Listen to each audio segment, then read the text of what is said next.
Hi there, this is Jeanette. Today I have this set of 3 cards that I created.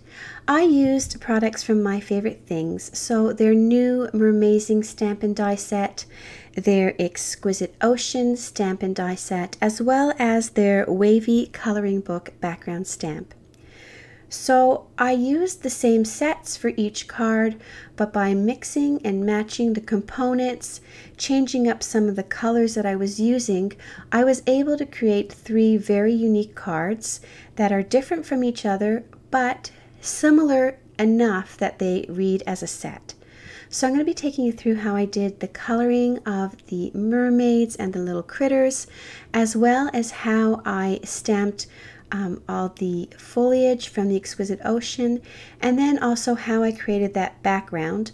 I used their background stamp and zig markers, and I'll take you through how I did everything. So the first thing I did is I took my Nina cardstock and my Memento Tuxedo Black ink, and I stamped out all the different images that I thought I was going to be using for the cards. I knew I wanted to use each of the mermaids, so I stamped those out. And then I stamped the different components that came in that set. So there's a rock that comes in that set. There's little fish and turtles. So I stamped multiples of those because I knew I probably would be putting more than one on each card. And then we'll start the coloration.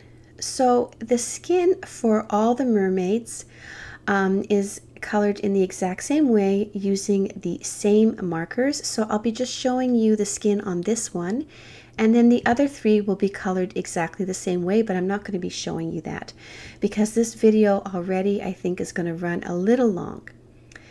So you can see that I started with my light color and then started working my way up with the darker shades, and then I will just blend out in reverse so that I get a nice soft blend. I wanted to keep the mermaid's center of their face quite light. So when I'm using this darkest marker here, I'm only using it very sparingly. So this is a new sort of color palette I'm using for skin. Recently I'm using the EO2 and the EO4 rather than the E11 that I usually use. And I'm really liking how it looks. I'm just putting the cheeks in here and then blending them out, and then I'll just blend everything out with my lightest marker, making sure there's no harsh lines and that I don't lose too much of my shadows. I don't put too much of that light marker on. And then if I had any ink that went over the lines, I just used my colorless blender to blend it away. So these are the colors that I'm using for the hair. So I really wanted sort of a two-toned color for their hair, so I'm using these aqua colors and these purple colors. And you can see that I put the purple, the very light purple, I use that as the highlight. And then I'm just going to blend again so that I'm retaining that highlight.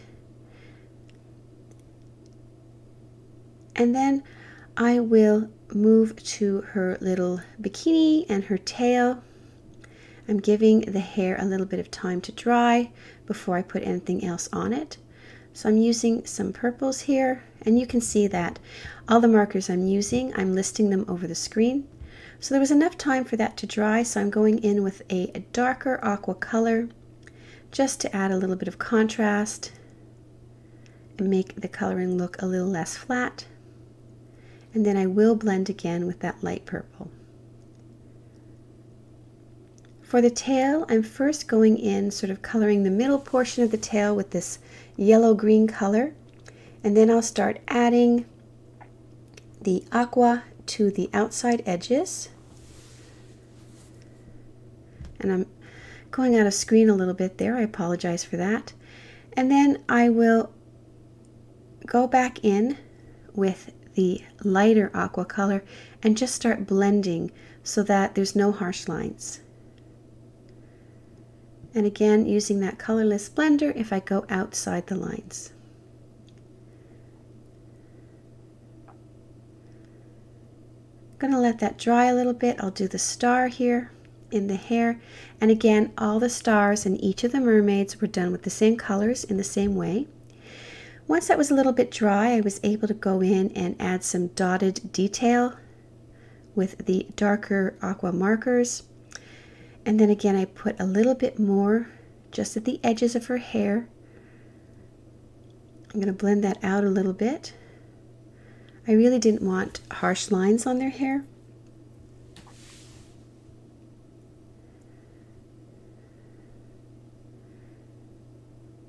Then I'm going to move on to the next mermaid. So I'm going to be starting with the tail. So I'm putting down this time, I changed it up a little bit. I'm putting down the light aqua color around the periphery and then just adding a little bit of yellow. This time the tail is going to be less green and more sort of aqua colored. So you can see there's a little bit of difference in how I'm laying the colors down, and it will give you a different look.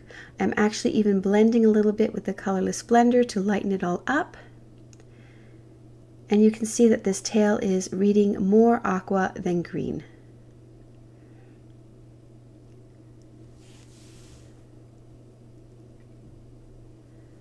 Just keep blending till it's nicely diffuse. You don't have any harsh lines. So now for the hair, I'm going to be using almost, I would say, the same colors. But again, I'm going to be laying them down differently and using more of the purple color in this one than I used in the last one. So the hair is going to be a little bit darker. You can see where the purple is going over that deep aqua color. It's changing the color a little bit. And I even went in with a darker purple here. So you can see that just by changing it up slightly, you get a completely different look.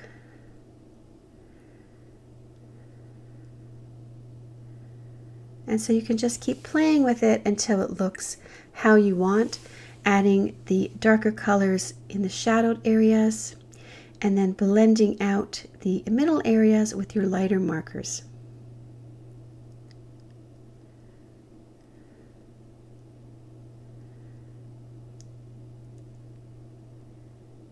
So here I'm adding the dot detail to the tail. I waited till it was pretty dry before I did it, so the dots really stayed as dots and they don't sort of blend into the rest of the coloring.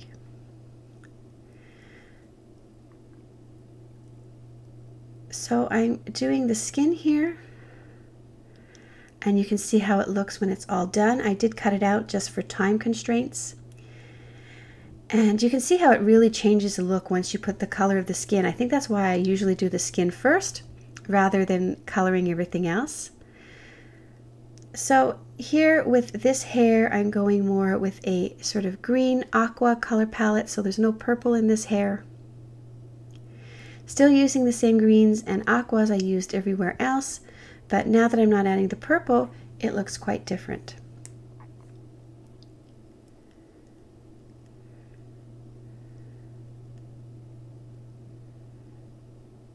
Again, just deepening the shadowed areas up.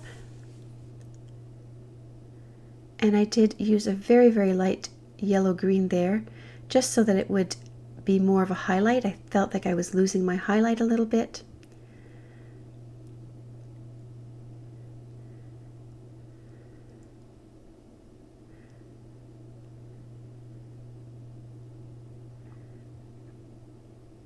For this tail, I'm going to be using aqua and purple. So I put in the aqua where I wanted it to be the highlight, and then I just started gradually adding in the purple color along the edges. This way you can really see if your highlight is exactly where you want it to be, and if it isn't, you can sort of change where it is by coloring over it with the darker markers. So again, I am just blending with the different colors until it's nice and soft and there's no harsh lines.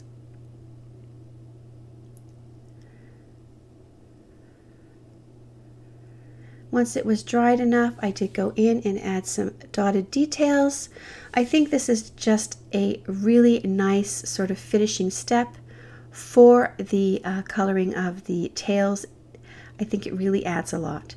So I'll be just doing the stone here, just using some shades of cool gray, following the lines to see where I need to put my shadows.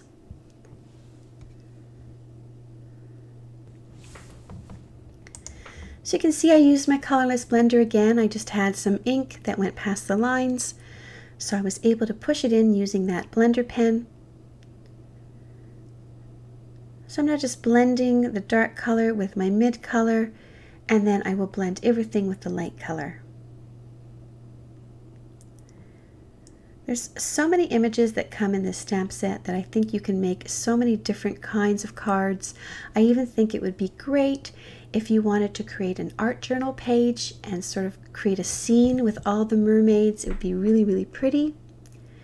I'm coloring the turtle now. I'm only coloring one.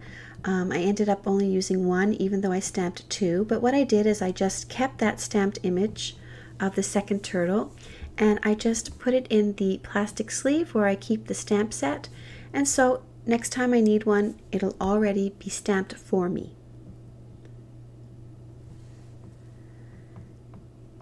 The last thing I'm going to color now are the fish.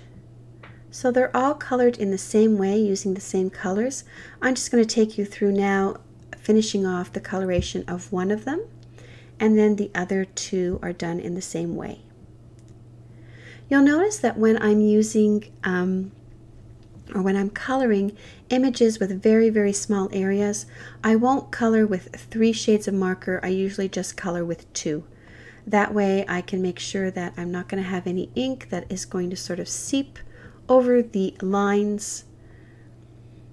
And in such small areas, you really don't need the 3 colors.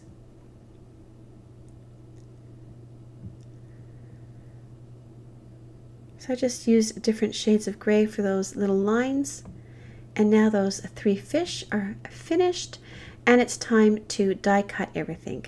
So what I did is I lined up all my dies over the images, and then I put a little piece of post-it tape on top to keep it secure on the paper so that when I'm running it through the big shot, it doesn't shift.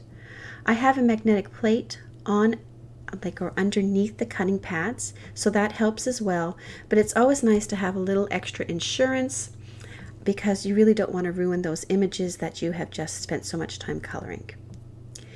So now this is the wavy coloring book background stamp that I embossed and then cut out using the My Favorite Things So Fancy Creative Cut dies.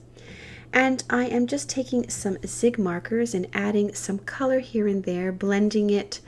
The aqua was blended, the green and purple I didn't blend. You'll see the purple going on. And then I'm going to take a baby wipe, and you can see how it just blends out beautifully. Such a fun technique, so fast, and it really looks beautiful. If you're missing any color somewhere, you can go ahead and add it. This is now another cardstock that I cut using another Mama Elephant die. This one is sort of scalloped and it's quite a bit larger. So here you can see that I'm stamping that background stamp using Versamark. Sprinkling on my white embossing powder, tapping off the excess, and then melting it with my heat tool. And I just use some very light colors of blue here, and you can see that you can go back in with more color and just blend it with your baby wipe. So I think this is a fun and easy technique, and this background stamp is really beautiful. I did take the coral and some leaves from the Exquisite Ocean stamp set, and I stamped those just using some shadow ink, some aquas and some greens, and then I just die cut them the same way I die cut the other elements. And then I started placing things on my card, trying to see where I wanted to place them, what images I wanted to place on what cards.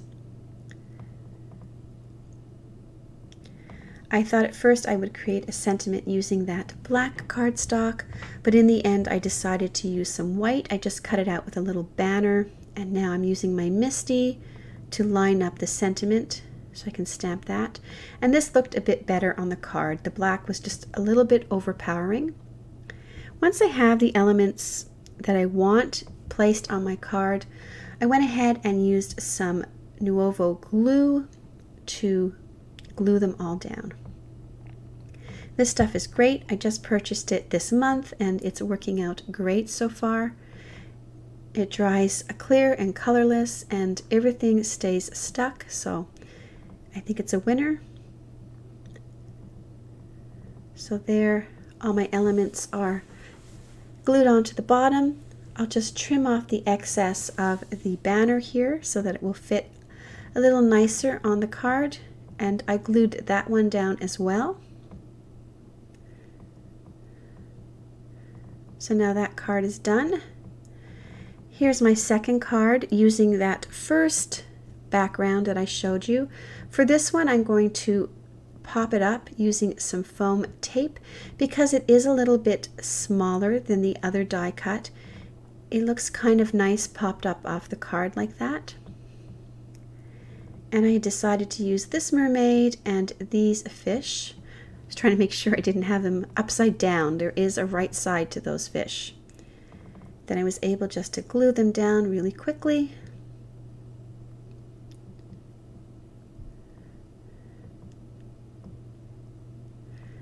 That card is done, and then for this card I had created another background and I cut it out using again another die from Mama Elephant.